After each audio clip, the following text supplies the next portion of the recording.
The old people had ordered that the dancing should stop at 10 o'clock, but it was almost midnight before the carriages came lining up to the front door. It was a moist tropic eve. It was a mystic May Eve.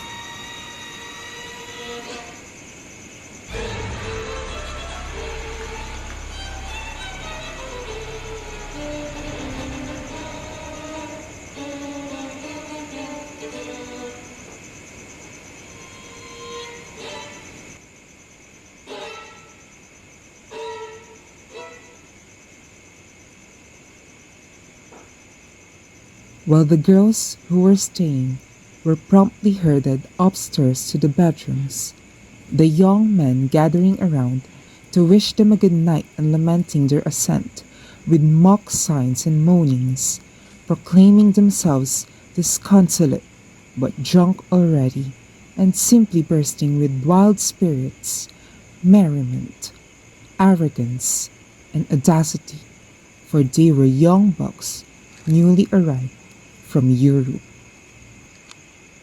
And it was May again. It was the first day of May, and witches were abroad in the night. For it was a night of divination, a night of flowers, and those who cared might peer in a mirror, and would there behold the face of whoever it was they were fated to marry. Said the old Anastasia as she hobbled about picking up the piled crinolines and folding up shawls and raking sleepers to a corner while the girls climbing into the four great poster beds that overwhelmed the room began shrieking with terror, scrambling over each other and imploring the old woman not to frighten them. Enough, enough, Anastasia. We want to sleep. Go scare the boys instead, you old witch. She is not a witch. She is a maga. She was born on Christmas Eve. Saint Anastasia, virgin and martyr. Huh? Impossible! She has conquered 7 husbands. Are you a virgin, Anastasia?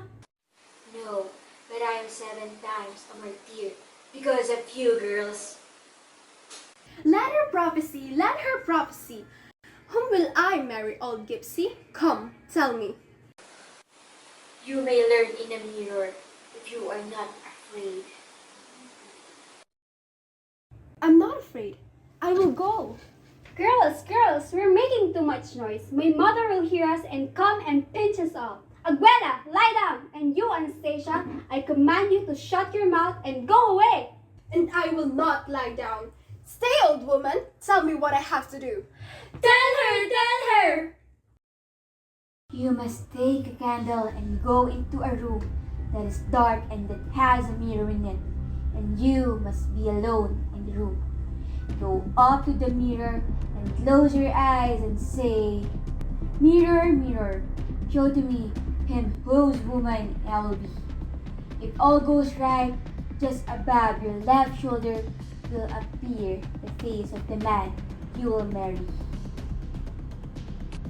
But what if all does not go right? Then the Lord have mercy on you! Why? Because you may see the devil. What nonsense! This is the year 1847. There are no devils anymore. But where could I go, huh? Yes, I know. Down to Sala. There's a big mirror in it and no one was there now. No, Agueda, no! This is a mortal sin. You will see the devil. I do not care. I am not afraid and I will go. Oh, you wicked girl! You mad girl! If you do not come to bed, I will tell my mother. And if you do, I will tell her who came to visit you at the convent last March. Come, old woman, give me that candle. I go.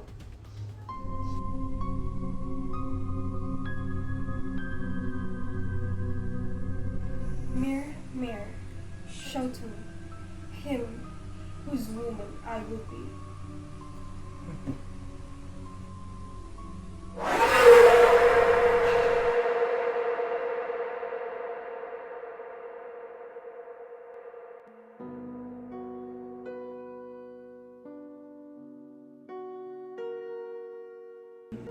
And what did you see, Mama? Oh, what was it? But what was it, Mama? Oh, please go on. What did you see? I saw the devil. The devil, Mama? Oh, oh! Yes, my love. I opened my eyes, and then, in the mirror, smiling at me over my left shoulder, was the face of the devil. Oh, my poor little Mama. Were you very frightened? You can imagine, and that is why good little girls like you do not look into mirrors except when their mothers tell them. You must stop this naughty habit, darling, of admiring yourself in every mirror you pass, or you may see something frightful someday. But the devil, Mama, what did he look like? Well, let me see. He has curly hair and has a scar on his cheek. Like the scar of Papa? Well, yes, but this of the devil was a scar of sin, while that of your papa is a scar of honor, so he says. Go on about the devil. Well, I don't know, maybe he had mustache. And did he have horns and tails? Yes, he did, but alas, I could not see them at that time. All I could see were his fine clothes, his flashing eyes, and his curly hair. And did he speak to you, Mama? Yes, yes, he spoke to me. Charms like yours have no need for candle, fair one. But I remember you. You're Agueda, whom I left a mere infant, and I came home to a tremendous beauty, and I danced the waltz with you. But you would not give me the polka. Let me pass. I want to dance the polka with you, fair one. Let me pass. No, not until we've danced. Go to the devil. What a temper has my Serana. I am not your Serana. Who's then? Someone I know?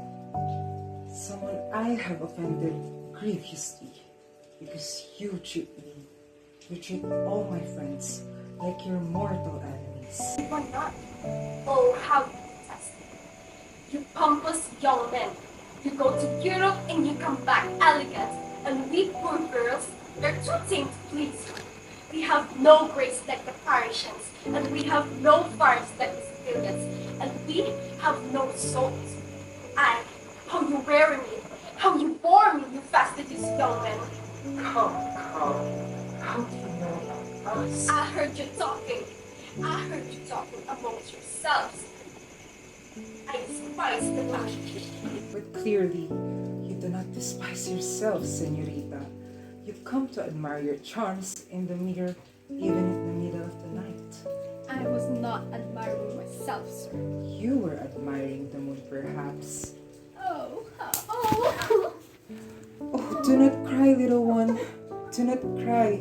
Please forgive me. I was a brute and I was drunk. I did not know what I said. Please forgive me. Let me go. No. Say you forgave me first. Say you forgave me, Agueda.